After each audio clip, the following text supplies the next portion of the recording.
Hi, and welcome to the Restorative Wellness Clinicians Corner, a video series exclusively for functional health professionals, where we interview the top experts in the latest research, products, tools, and best practices for getting your clients exceptional results.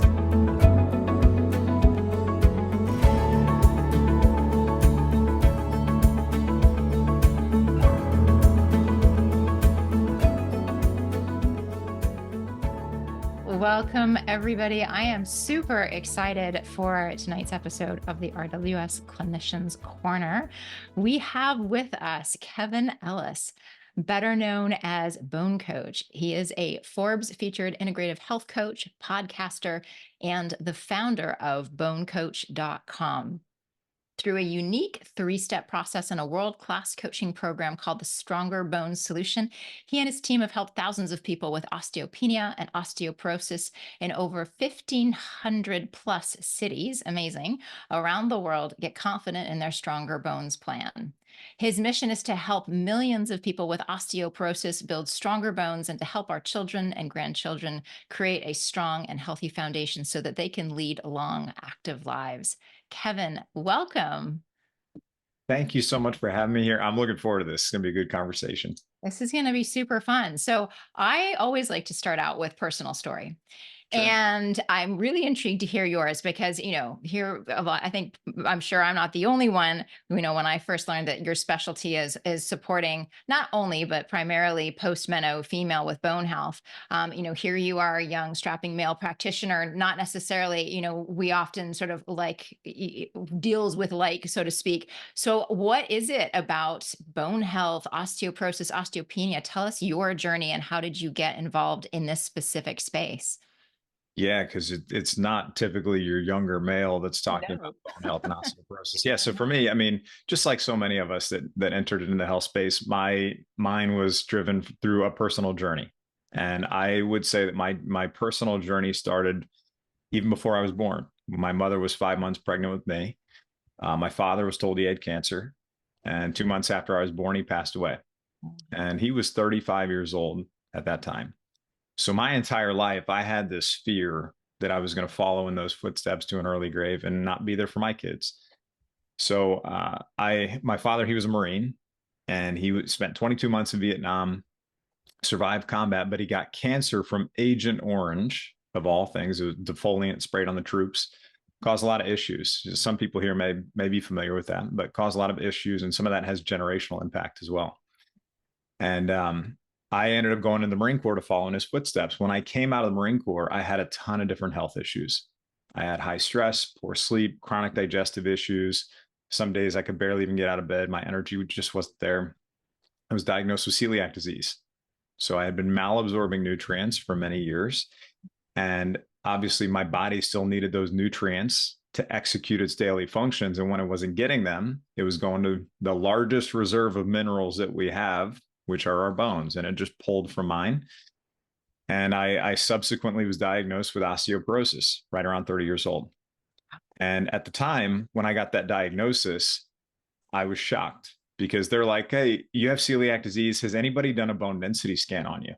None of the doctors that I was working with at the time actually suggested that. It was actually a physician's assistant that was like, hey, you have celiac disease. Has anybody done bone density? And I'm like, oh, I'm a tough Marine. My bones are going to be fine.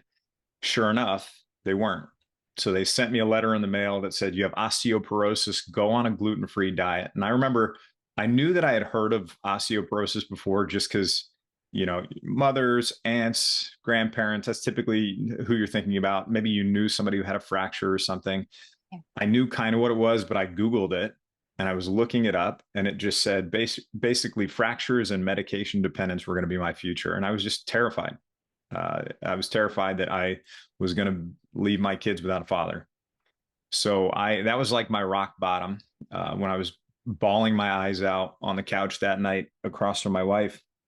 And I looked up and I saw this picture of my daughter, who's downstairs right now. Saw her on the wall, and she was a little over 1 year old. She was wearing this little polka dot dress, and I just broke down crying. And I looked at my wife and I just said, I just want to dance with my daughter on her wedding day. And so the only way up from there was up. And so I was doing the reading, the research, consulted a lot of people, got the right plan in place for me, was improving my health and my bones. And then I said, I want to help other people do this. So that's how I started moving into, I became a health coach. The audience that needed the message most is not mostly the males that are younger. It's the women 50 to 70 plus. And, at this point, we have 250,000 people in our community. Thousands of people have come through our programs, 25 team members. And that grows right now by about 500 to 1,000 people a day. So that's the kind of the impact now, but I love helping people understand what they need to do to take charge of their bones and their future.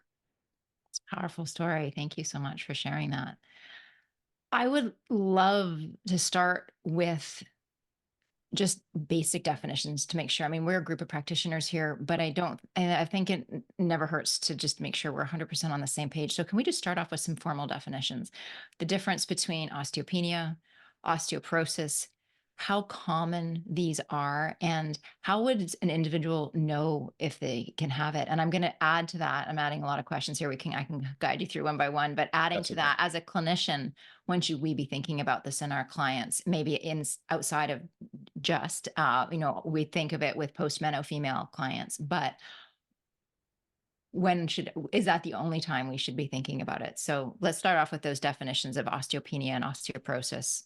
Yeah. And so osteoporosis, it means porous bone. And that's a condition that's characterized by either not enough bone formation, excessive bone loss, or it's a combination of the two of those things. And in osteoporosis, both that bone density and the bone quality are reduced, and that's going to increase the risk of fracture. Now, the way somebody finds out they have osteoporosis is through what's called a bone density scan or a DEXA scan, dual energy X-ray absorptiometry. Painless tests, kind of like an X-ray, very low levels of radiation though. You lay down on a machine, it does a scan, it tells you your bone mineral density, the actual mineral content of your bone. And then it generates a score. And if that score is +1 or -1 or somewhere in between there, that's considered normal and healthy. If you are -1 to -2.5, that's considered osteopenia, which we would call low bone mass. And that's like a precursor to osteoporosis. And osteoporosis is -2.5 or lower. So -2.6, -2.7, so on and so forth. The greater the negative number becomes, the more severe the osteoporosis. Now, most people don't get these scans until they're 60, 65, 70. Sometimes insurance is not going to cover it until later in life. And unless you go in there and advocate for yourself and say, hey, I'd like a bone density scan, chances are you're not going to get one, right? So we should be encouraging people to get scans and get a baseline early in life. Okay, so 90% of your bone mass is put on by the time you turn age 18. The remaining 10% fills in approximately by the time you turn 30. So that's right. Peak bone mass is right around 30. So if you can get a baseline around 30 years old and you can monitor those changes over time, that's a great place to be. Okay, so that way, did I even reach peak bone mass to begin with? Because sometimes people get these scans later in life, 50, 60, 70 years old, and they don't know if they ever achieved peak bone mass to start with. They don't know how long bone loss is taking place, and they don't know if they're still actively losing bone right now. I'll tell you how you can help your clients and patients and things figure that stuff out. But one thing that I will touch on, that bone density scans, most people don't get this information in their bone density scan, is the quality of their bone, the structural integrity. Okay, so bone density is the actual mineral content of the bone. Bone quality is the structural integrity of that bone, the microarchitecture, how the bone is organized. Those two things combine to create bone strength. So if they only have a bone density scan done, they only have part of that picture. So how do you get the other part? So you can encourage them, if they're going to get a bone density scan, call the facility ahead of time and ask them if they have TBS capability on their bone density. And TBS is called trabecular bone score. And this actually gives you that bone quality part of the picture. Okay, so if the facility has it, you can get that all in one scan in the DEXA. And then you have DEXA, TBS, you get bone density, bone quality, and that gives you a much better picture. And there's also another technology that it's more prevalent in Europe right now, not surprising. And it's having a hard time making its way into the US because they don't have codes for it yet. But it is called EchoLight, is the tool, but the technology is called REMS. And this is called radio frequency echographic multispectrometry technology. It's an ultrasound that gives you bone density, bone quality, and a fragility score, like a predictor of fracture in about 5 years. So there are other technologies that you can get the bone quality piece, but those are the big ones. And then the last point that I'll make here in terms of assessing someone's initial bone picture is when they get that bone density scan, they don't know if they're still actively losing bone right now, especially if they've only had one. Okay, so how do you know if you're actively losing bone? We look at what are called bone turnover markers. Okay, and the most sensitive marker for actually bone turnover markers, what they're doing is they're looking at the activity level of cells that are building up and breaking down your bone. Okay, so bone resorption or breakdown, the most sensitive marker for bone resorption is called serum CTX. It's a CT low peptide test. This test looks at the activity level of cells that are breaking down bone.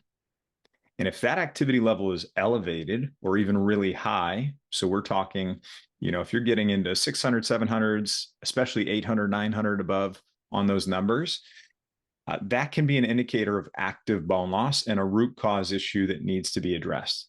Okay. So when you're looking at those markers, that can be really helpful.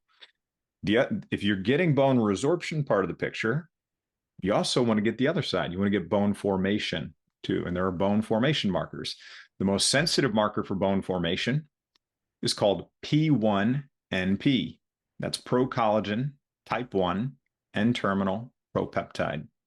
So when you're looking at you're not just going to look at one, in a silo. You'll look at both, and then you'll look at the ratio, and you want to see that ratio just improving over time. So those are some helpful markers. And another marker that is not the other bone turnover markers that you can look at, bone resorption marker would be urine NTX.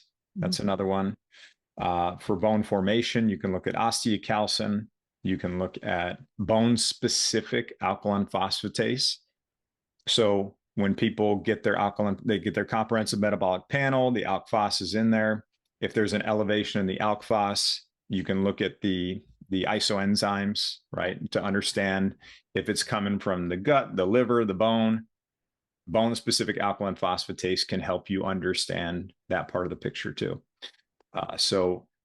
And then there's another marker we can look at before I wrap that piece up, is if you are trying to understand if they're actively losing bone, you can also look at urine calcium. So 24-hour urine calcium. Now that's not a marker, a bone turnover marker. It's not looking at the activity level of cells that are breaking down bone, but it's looking at calcium. The primary mineral constituent of your bones is calcium. So if you're peeing out a lot of calcium, that can be an indicator of active bone loss too. So I'll pause there because I just gave you a ton in that little bit right That's there. awesome. So helpful. And I love this idea of, because that really answers the question is no matter your age and no matter your sex, you should be getting a baseline, and ideally the younger, the better in those 30s. I can remember my first DEXA scan was in my, I guess, mid 30s. I was about 37, between 37 and 38. And I remember I was highly osteopenic. And I was shocked already at that age. I did it because of body composition. I wasn't even thinking about my bones. It was like, I think Tim Ferriss's book, 4 Hour Body, had come out and he kind of popularized it. And I was like, oh, let's go get a DEXA scan. And was alarmed to see that. And so have definitely turned it around. But that's a really good recommendation that's just, especially, so I'm thinking of, a lot of us would get clients who come in who are really quite sick and who have a lot of other healing priorities. I think getting that baseline, and your story is really compelling. It's with autoimmune, with that celiac disease and the serious absorption issues. That would be, I think, another time when we're really thinking, if you have somebody who has had celiac for sure, but any kind of significant digestive dysfunction where that nutrient absorption has been compromised for a really long time, bringing this Absolutely. to their Ulcerative attention. colitis, Crohn's, Totally. any of those digestive issues. Yeah, Absolutely. Somebody who's been on a PPI for a long time, right? Not able to actually access the minerals because of lack of hydrochloric acid. most definitely. So I think this is so helpful. I'm gonna actually, if you just excuse me, my light has a mind of its own right now. It keeps turning on and off. This is gonna drive me crazy. Yeah. And I will say too, obviously this is important. Most of the people that I see, they already have osteoporosis. Most are women 50 to 70 plus. But I always encourage people too, if you have kids or grandkids, this needs to be a focus for them too. So obviously we all want to help our kids eat healthy and be active and exercise and do all that stuff. It is so important for them to do that when they're in that 1 to 18 range. They need to be getting a healthy diet, getting enough vitamin D, vitamin K, calcium, magnesium. They need to be active. They need to be moving their bodies and bones in these short, sharp, dynamic movements, playing sports, right? Stimulating that bone growth, that healthy foundation. Gymnastics is fantastic for kids and grandkids to be in because gymnasts have some of the best bone density out there. And part of the reason for that is you're just helping build, you're giving all that stimulus from a young age, you're building that strong, healthy foundation, being aware that eating disorders, Yes. taking glucocorticoids, different medications, those things can affect bone growth and also contribute to bone loss.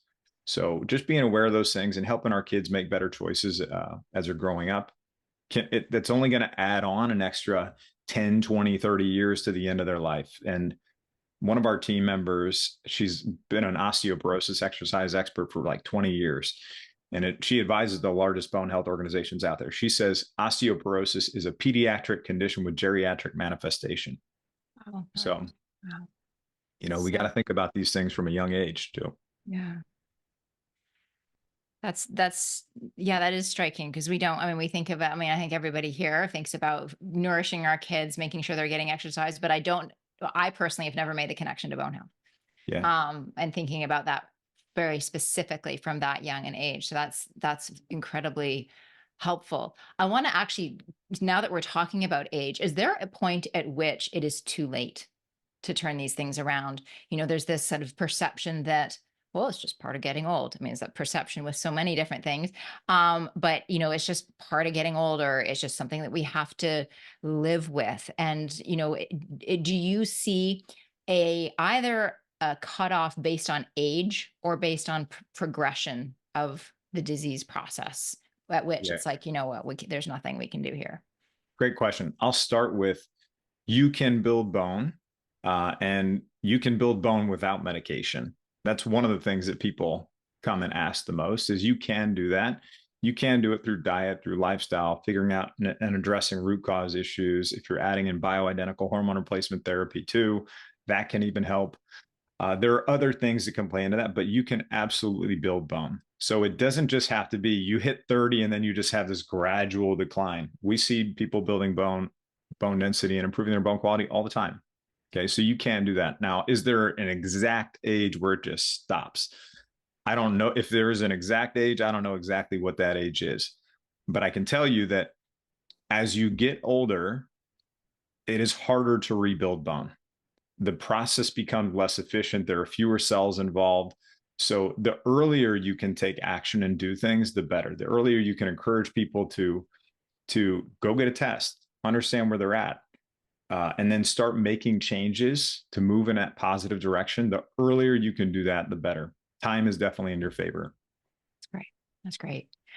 Let's talk about those causes. So we've talked a little bit, we touched on gut, and that's something that folks here are super, super well versed in. That is the core of our training, is the gastrointestinal healing. So certainly any kind of digestive issues. What are other root causes of this that we should be thinking about? Well, you have different types of osteoporosis. So we have primary osteoporosis. That is typically related to the decrease in estrogen in postmenopausal women, right? That estrogen has a protective effect on bone. Those levels decrease as they do during menopause. That causes an increase in the activity level of cells that are going to break down bone. Then there's a whole nother cause of osteoporosis, which is secondary osteoporosis. And that's where it occurs as a result of behaviors, disorders, diseases, conditions, medications. So that's the category. Most of the time, if you see somebody who has osteoporosis and they're younger or they're outside of that normal window, the postmenopausal window, there's probably a secondary factor contributing to that, in addition to them not achieving peak bone mass. So what are the secondary causes and contributors? Let's talk about one of the big ones, which are if they have taken certain medications, glucocorticoids. I touched on this before, but if they have taken or they are currently taking glucocorticoids, prednisone, this is going to contribute to bone loss. And the most precipitous bone loss is going to take place in the first couple months of use. But as long as you continue taking that, it's going to happen, right? So just be aware of that. And then antihistamine drugs, PPIs, you touched on those as well. Those are absolutely a contributor to bone loss, because you need stomach acid. You need good stomach acid to properly absorb nutrients. And if you don't have that good stomach acid production, then you're not going to be getting the calcium, the magnesium, the B12, the iron, all of those things. So your body's going to be starved for those. So I would say antacids are a big one. And then antidepressants too. Yeah, antidepressants too. That's another big one. Selective serotonin reuptake inhibitors. There's a review of 19 studies on the effect of SSRIs on bone that indicate they will have a negative effect on BMD and they will increase the risk of fracture. So medications are one. Autoimmune conditions, anything related to the immune system too. Even when we talk about gut health, those can contribute to bone loss. Now, for gut health specifically, I talked about celiac disease before, the autoimmune condition where when you ingest gluten, damages the villi, those tiny little nutrient absorption centers, blunts them, they can't do their job, right? So absorption is obviously an issue there. But the other reason it's so important to resolve the digestive issues is its connection to bone. So inside your bones, you have bone marrow. Bones are not just these static structures that hold you up, right, and walk you through life. They do that. They do a great job of it. But inside bones, there's bone marrow.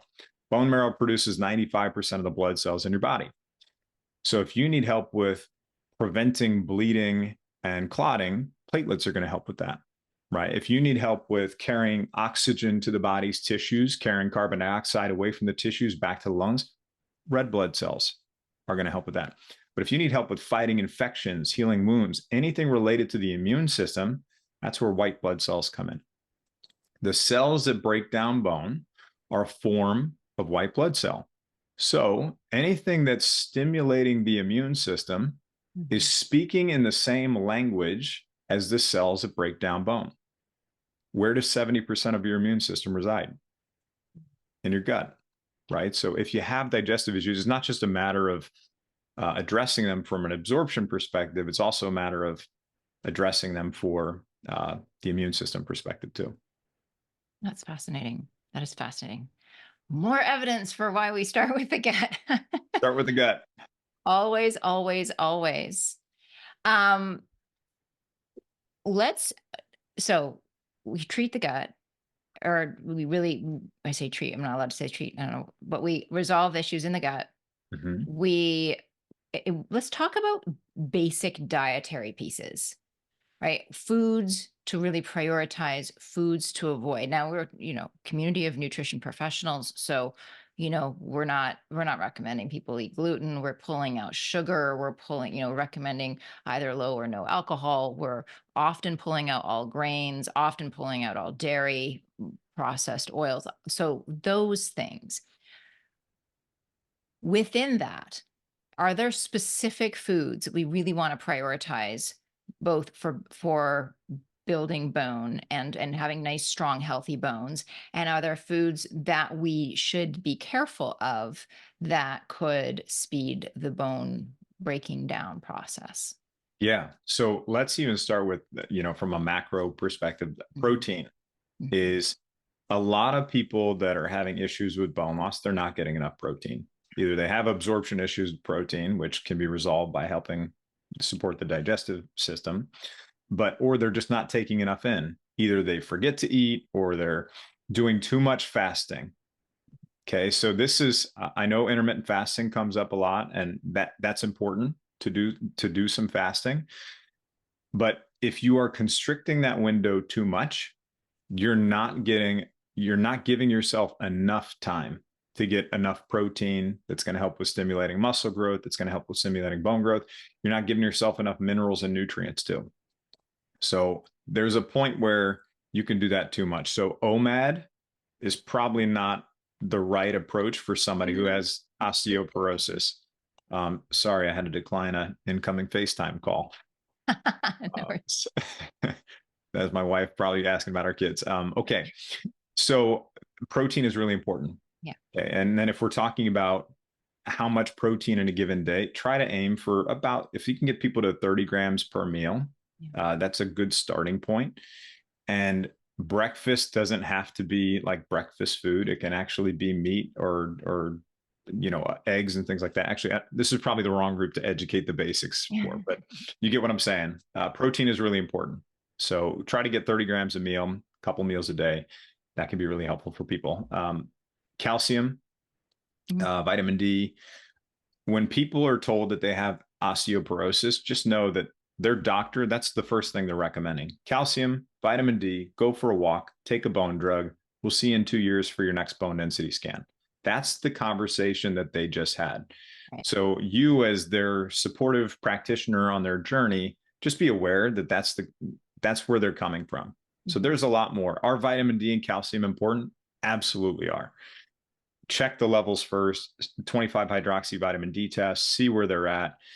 Obviously, the range is 30 to 100 NGML. That's a really wide range. If you're at 30, most doctors are telling their patients that's normal. We need to move closer to the center of that, if not a little bit on the higher end, just depending on the person's situation. And then from a calcium perspective, I am pro get as much as you possibly can from your food first, right, before starting to supplement. There are situations where supplementation is helpful for people, right? If you are supplementing, calcium citrate probably has the best safety profile, the most studies around it. And it's a really absorbable form, even for somebody with low stomach acid. Mm-hmm. MCHC is a great form of calcium. That's like bone meal, basically. It's a great form of calcium because it has other things in it. It has protein, growth factors, all that kind of stuff in it too. But if somebody has poor stomach acid, that might not be the right form for them. Okay, so just be aware of that. And then magnesium. I think we all know how important magnesium is. It's really important for your bone health too. You can't rebuild anything in your body without it, including your bones. Vitamin C.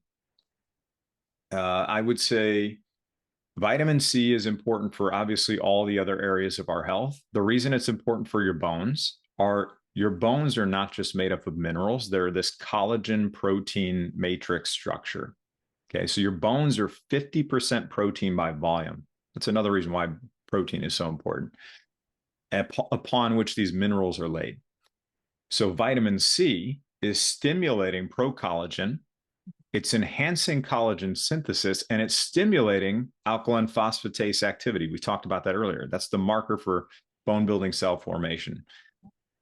On the other side of that, if you don't have enough vitamin C, longer term, that can lead to increased risk of fracture too. So those are key nutrients. Most of us already know, like, these are really important nutrients to have, but not everybody is incorporating those too. And I'm trying to think. Omega-3s can be great. Adding in collagen protein. I'm a fan of collagen protein. Bone broth. Margaret, you and I talked about this before. That can be a great addition. It's a really easy addition too. Yeah, boron. Boron's another one. So yeah, those I hope I'm going in the right direction for you from a nutrient perspective. Yeah, no, that's excellent. That's excellent. What do you think? I mean, there's so many different, every supplement line has its like bone protocols, right? It has its bone product or two, how do you feel about using these complexes as opposed to using the single nutrients? Are you more of a fan of using the single nutrient so that you can kind of fine tune it based on that person's bio individual need? Or do you think that those complexes can be used, and can they be used alongside of medications? Yeah. Yes. I'm a fan of both approaches. I know that's probably not the easiest, cleanest answer, but I'm a fan of both approaches because some people already have a lot of that nutrition dialed in and they don't have a lot of digestive issues and they're getting most of what they need through their diet. Now, there are some things that most people could benefit from supplementing additional on top of, like magnesium, right? Or just in those cases, getting the specific nutrient that they need and having them take that can be really helpful. Yeah. Most people though, they're busy, their meals are not aligned with what they need to be for them to really build stronger muscle, build stronger bone. So yes, sometimes those complexes can be helpful to have. Yeah, and just I would say, how can we make it easy on people to actually implement some of these things, especially if they have all these other health issues going on? They probably have low energy too. Yeah. So what's the easiest thing that we can do to help support them? Sometimes it is getting an extra scoop of collagen protein or beef protein isolate or whey protein isolate if they tolerate whey. So I would say protein powders are definitely one that's an easy recommendation that I add for most people. When it comes to dairy, how do you handle like dairy and calcium? Because I know most people will go immediately to dairy as the primary source of calcium. Is that something that you're working with? Is that something you're having them avoid? I mean, of course, if you're talking about somebody with autoimmune, that can be highly problematic. I mean, can be highly problematic for a lot of people. Yeah. But, talk to us about how you handle those conversations with clients. Yeah, if they have an autoimmune condition or they're trying to put something into remission, dairy is probably not going to be a part of their plan, right? Or if they just don't tolerate it. Yeah. But if dairy does work for their plan, cultured and fermented dairy, so your 24-hour yogurts, your kefir, and if it's not A2, cow's milk, then it's going to be your sheep, your camel. Camel is actually a good one too. But again, it has to work for that person. So cultured and fermented dairy, if they're going to incorporate it, make sure they're getting some other benefit other than just the calcium. Yeah. So, but even in those situations, there are other ways to get calcium outside of just dairy. One of my favorites are sardines, mackerel, those bone-in fish. And you have to obviously get the can, get a BPA-free can. And I think the brand that I use right now, I think I still use it's Vital Choice. It still has a good quality fish, but you can get bone-in sardines, bone-in mackerel, smaller fish, lower metals and things like that in them. And the reason I like them is they have protein, they have all the minerals in the right ratios that nature put them in for your own bones, and they have omega-3s. So in one food, you get all three of those things, which can be really great. Yeah. Arugula is also a great source of calcium, bioavailable calcium, and it's a low oxalate green too. And it's easy to incorporate. So easy to incorporate arugula. You can toss some. You can have some as a side salad.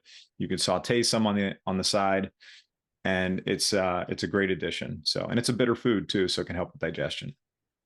One of the things I love the sardine and the small fish suggestion for all of the reasons that you said. And one, I know definitely compliance can, some people have a story they tell in their head about sardines.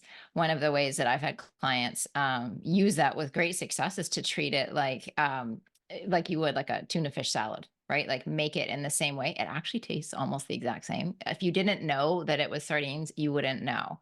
Yeah. So we do avocado sardine salad cups too. So you could fancy them up a little bit. Really now, if you're eating them plain, I see food like just from my Marine Corps days, I see food sometimes as just sustenance.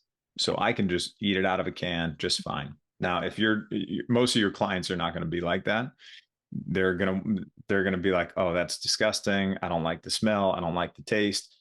So maybe there's some kind of healthy dressing, like a Primal Kitchen dressing. You can drizzle it on top. If you're traveling and you're having a hard time trying to figure out how am I going to get protein and all my minerals in, I don't have my supplements with me. Go to the store, get a can of those sardines, get a can of Primal Kitchen or a bottle of Primal Kitchen dressing, drizzle it on top. You're good to go. Yeah, on top of arugula, and you're done. I mean, it's so easy. It's so easy and affordable, right? This is really low cost as well. This is one of Yeah, the it is. people worry about the cost of real food, and that can be a really, really budget friendly way of getting in those nutrients. Now, one other thing that I will say is, and actually, I have zero affiliation with this company. Some clients may or may not want to buy a brand that says like carnivore on it. Right. But some of the carnivore brands, like there's one I'm looking at right now called Carnivore Snacks. They have these little like beef sliders, and it's 100% grass-fed beef, and they're just like in these little discs. Yeah. And you can easily get a good amount of protein in there without having to do much work at all. So easy travel snacks that people can have are definitely the way to go. I love it. Let's shift and talk about exercise Yeah. and the types of exercise, and importantly, how you get the population, particularly of females when they're getting older, to recognize the importance of things like strength training, resistance training, and overcome any either perceived stereotyping around it or fear of it. It's one of the most important things we can do, I think, as all humans, but certainly as females. I know that most folks know here, I'm a distance runner, and so I will tend to prioritize. In fact, when I did that bone density scan, I had just run a marathon, and I kind of blame the marathon on that in some ways. I think that was probably a big issue for all of that. But so bringing in the strength training is always something I struggle to do, but talk myself into. And as I get older, I turned 50 this year, and it's like, it is non-negotiable now. It is like, I'm in that gym 2-3 days a week, lifting heavy things. Doesn't matter whatever else happens in my training, that is the non-negotiable. I know a lot of this stuff though. So how do you have those conversations? How are you getting people to really recognize and overcome their fears around this? I love this. I'm going to start with the types of stimuli that our bones need. Yeah. I'm going to talk about the types of exercise, the specific exercises that are going to be most beneficial for bone. And then we'll talk about how we help clients, like some tools that you can use with your own clients to help guide them into that too. So Love it. You can fix the digestive issues. You can take in all the good nutrients you want. You can eat as many sardines and arugula all day. If you do not provide the stimulus, your body and your bones need to become stronger. They will not become stronger. Okay. So again, remember what I said. Most people that are coming to you, if they've already gone to their doctor, the recommendation was just calcium, vitamin D, walking, and a bone drug. Walking, when we talk about exercise, it's not enough. Is it good? Should you be doing it for your health? Absolutely. But it is not enough if you want to build stronger bones or even possibly maintain. Think about it. When you go for a walk, are your forearms one of the areas that people fracture a lot? What kind of work is being done when you're going for a run or when you're going for a walk? Your forearms get nothing. Your upper body gets nothing, right? All you have is when you walk, the same pattern of walking over and over and over. There's no short, sharp, dynamic movements. It's one directional. Okay. And it's only the lower half that's getting stimulus. So we need two different types of stimulus. You need impact and you need muscle pulling on bone. So when you have this mechanical signal that sends a chemical signal to tell the bones to become stronger, they're going to become stronger. Most of the types of exercise that someone who is trying to improve their bone health need to incorporate are weight-bearing exercise and resistance training exercise. So weight-bearing exercises are exercises where your body and your bones are working against gravity to keep you upright. There are things you're doing on your feet, and those things are placing a good healthy stress on the bones. So this would be walking, jogging, hiking, gardening, playing with the kids or the grandkids out in the yard. Doesn't have to be necessarily exercise, but it could also be yoga, Pilates, Tai Chi, Qigong. All of those things are considered weight-bearing exercise. You want to incorporate those into your plan. Okay. Then there's non-weight-bearing exercise. This is where the body and the bones are not working against gravity to keep you upright. There are things where you're not placing a good, healthy stress on the bones. This is what astronauts face when they go up in space. We're obviously not the average person's not going to space, but they might be getting in a pool and thinking that swimming laps every day is their only form of exercise. They get out, they're like, gosh, that was a great workout. But they have not put any stimulus on their body and their bones. So it's not going to be a good form of exercise if they want that end result. It's not to say that they can't do that. If they enjoy it, it makes them happy, it reduces their stress. Of course, keep doing it, but don't count it as your only form of exercise. And then the other form of exercise that we need to incorporate that is a non-negotiable, there's a non-negotiable, like Margaret said, is resistance training and muscle strengthening exercise. This could be if somebody's comfort level is only at the machines at the gym, it's at the machines at the gym. If it's barbells, dumbbells, I really like variable resistance bands. I think those are fantastic. All of those things can be incorporated. And then 3 major lifts that you want to be incorporating: squats, deadlifts, overhead presses with that axial load, right? So overhead axial load. Those are 3 really, really important ones. You can also do like box jumps and chin-ups with drop landings, things like that. But at least the 3 big ones are really important to include. Now, if somebody already has a vertebral fracture, the axial loading is probably, you want to proceed with caution, right, with those. But if they don't, then it's something good to incorporate. And the repetition range we want to get people up to, 5 to 10 repetition range is fantastic to be in. And now let's talk about the average person who might be starting this out, your average client. Maybe they're tired, they're working through fatigue and a lot of other issues. How do you get somebody like that, who may have never done a deadlift in their life, to then start doing deadlifts? It's intimidating. It can really be intimidating for people.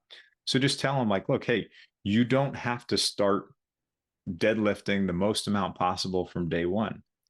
Go find somebody in person who can work with you and your body mechanics, figure out exactly what you need, get you comfortable, maybe just even doing the bar with no weight on it. And then you slowly progress up with good form to add on that weight slowly to where you're providing the stimulus your body and your bones need. That's the way to approach that. And it just, you also, I know it's important to remind people why they're doing things too. So help them understand, what is their why? What's the reason for them? Like for me, it's, I'm going to dance with my daughter on her wedding day. That is just number one in my head. Yeah. So nothing's going to stop me from doing that. If you can find whatever that anchor point is in the future for them and just keep them focused on that. I always say, you don't have to know where every step is placed day one. You just have to know where you want that path to lead. So just that's one of the ways that I help guide people toward that future. I love that. And I really like that you're encouraging people to work with somebody who can be like hands-on, eyes-on, because form in these things is it's so important. And once you've learned it, doesn't need to be a long-term thing. But I think especially if the client is older, hasn't spent time in the gym, these things are, I mean, whenever I go to a new city and I walk into a new gym and I don't know the people, and I'm fairly active and fit, and I walk in and I feel a little like, oh my gosh, people, so they are just sort of naturally can be quite intimidating environments, and getting support with that is so key. I have to say, putting all of this together, my daughter's on the swim team and that is her primary form of activity. And thinking about the pediatric condition with geriatric manifestations, I'm like, okay, we're getting her into the gym. I mean, she loves going to the gym. She's only 11, so she's technically not allowed to be there until she's 12, but she looks 12, so I sneak her in. And she loves it. But I'm thinking, okay, yeah, that's not just a fun when she feels like it thing. Now this is going to become a thing that we do regularly. So yeah, and even when they're younger too, the whole oh, working out young can stunt children's growth. And that's like, get them in there young, get them in there, get them exercising, get them doing exercise, lifting weights. That's just fine. So 100%. I'm going to ask my last question, and then I see there's a lot of questions here and you have a hard stop. So I'm going to open it up for our community to ask. Rich, my question is, what do most practitioners get wrong when it comes to bone health? I would say some of the pieces I touched on earlier, which are they only see the bone density scan. That may be the only part of the picture they're familiar with. Now, there are other parts of the picture that you can guide your clients to help get more of a full picture of their bone health. One of them is the bone quality piece. If they only have a bone density that tells them, oh, you have osteopenia and you have osteoporosis. I've seen people that have osteoporosis in the -3s that have never fractured. I've seen people that have osteopenia in the -1s that have fractured. A lot of that has to do with bone quality. So now get that bone quality part of the picture, and that can be really helpful. And then look at those bone turnover markers. Most people, by no fault of their own, if they're not focused on bones, they're not looking at these bone turnover markers. So when you get a bone turnover markers done, you can encourage your clients to get them done at a 3-month mark, or get a baseline. And then if they still have active bone loss, when they get that baseline, if those markers are really high, they need to get it done again in about 3 to 6 months. Right. Okay. And if they don't, then I would say at least every year you should be getting those tests done. You want to get those tests done first thing in the morning while fasting, because food and other things can influence those markers. And those are two of the biggest things. Understanding that picture, tracking and monitoring that over time is really important. So helpful. So helpful. Okay. I see lots of questions. So we're just going to move through as many of them as we can.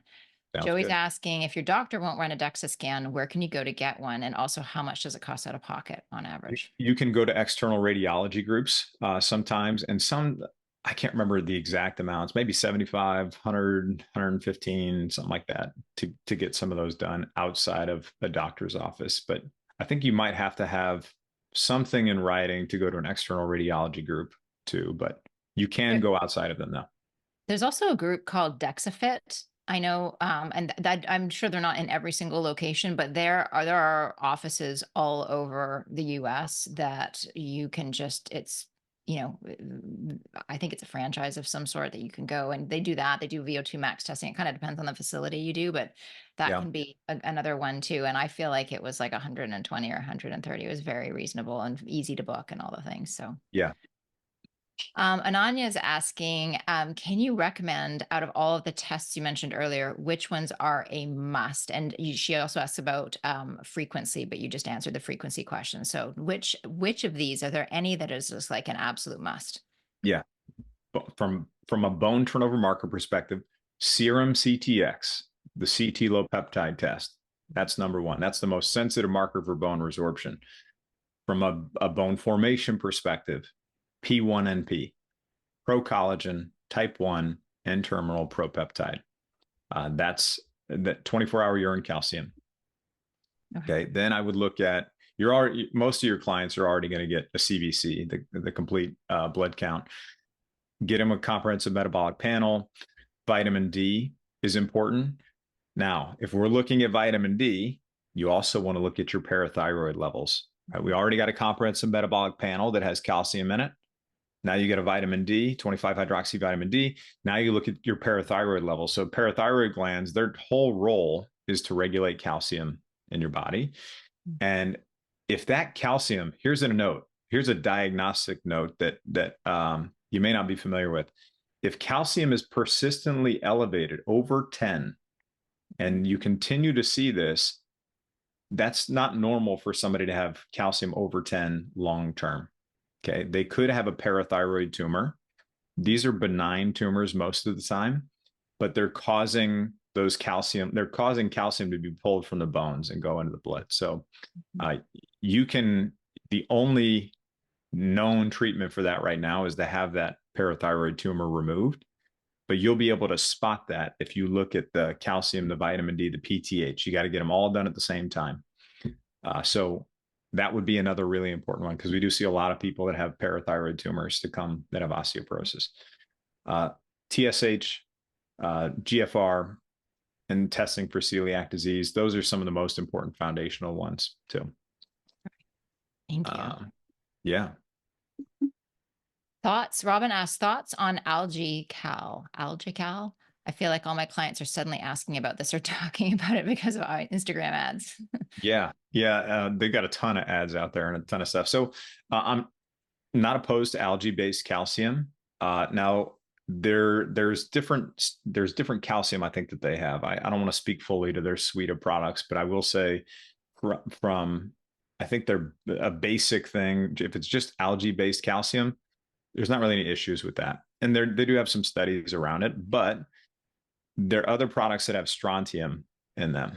And this is a big question that clients will ask. If you're taking strontium will show increases in bone density in short periods of time. That doesn't necessarily mean the bones are stronger, right? So it's going to get picked up by the DEXA, and it's going to show as the bone is more dense and possibly stronger.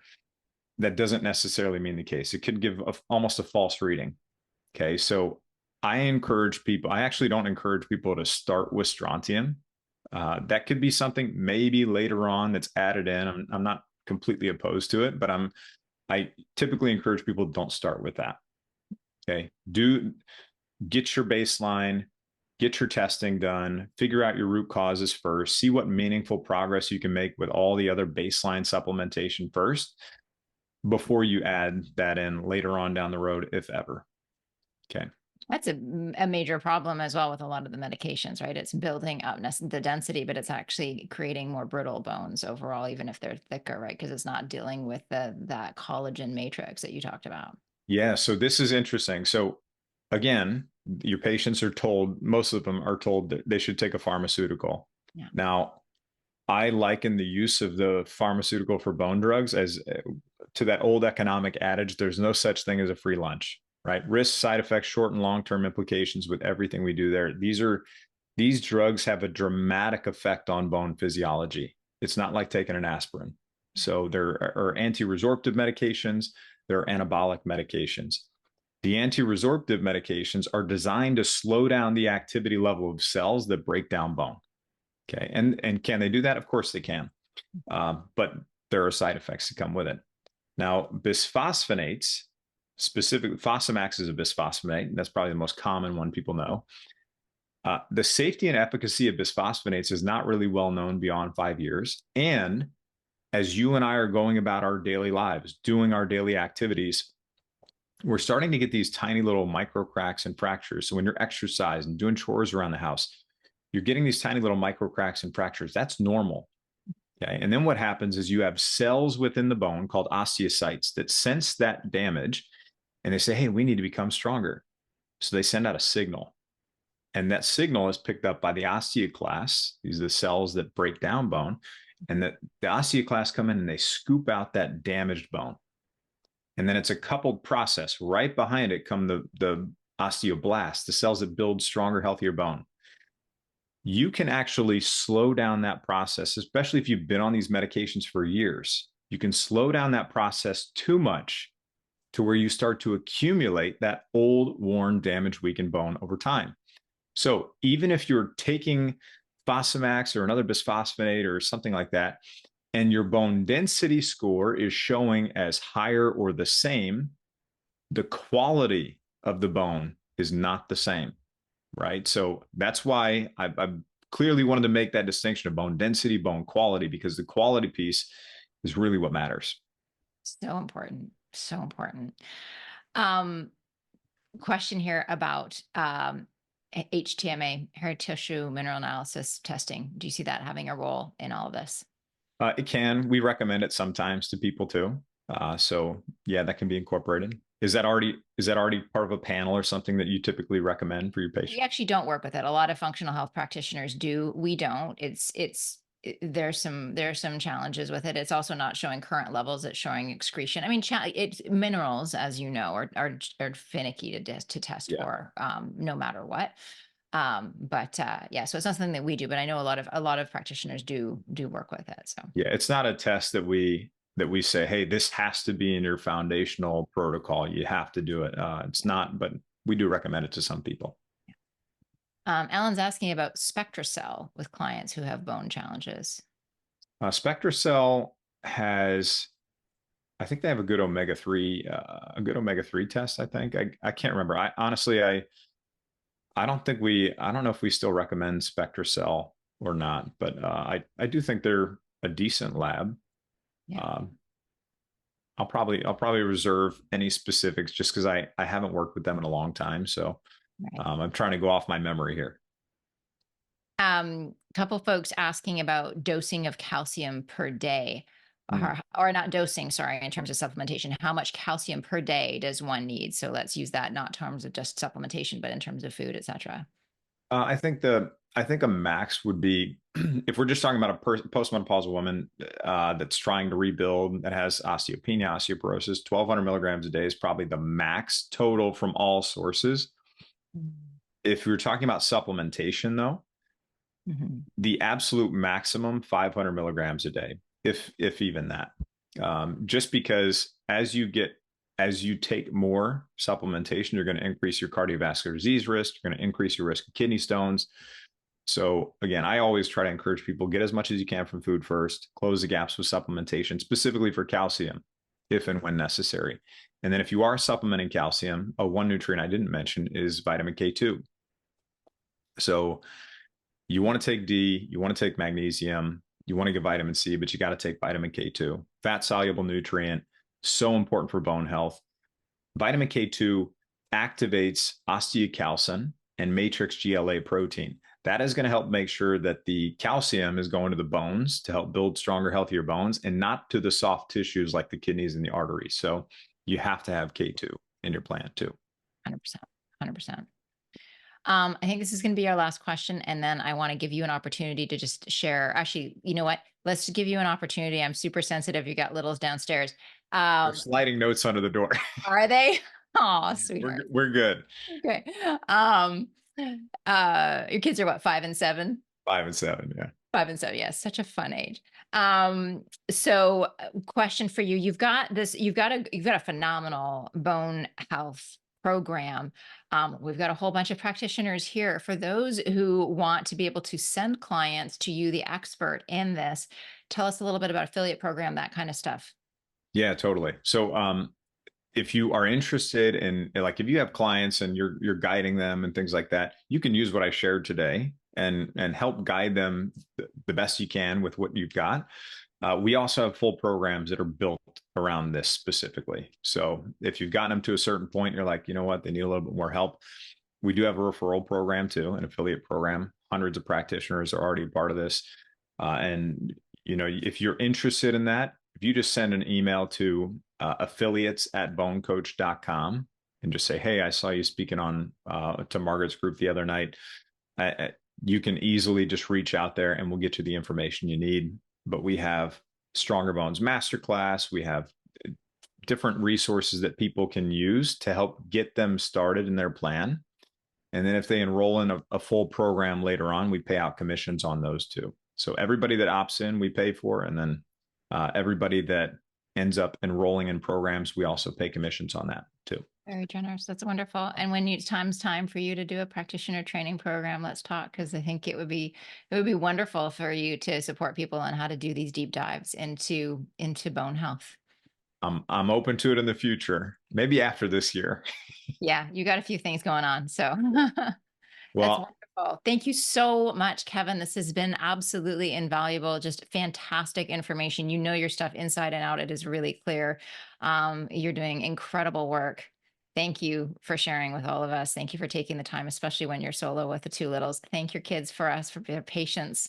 Wow, so incredibly well behaved. And you've got, I'm sure, a bunch of cute notes to go read. Yeah. Well, Margaret, thank you so much for having me, and everybody for taking the time to listen, setting aside part of your evening to listen to us talk about bones. It's an important topic. So thanks so much. Thank you. Thanks, everyone. Have a great night.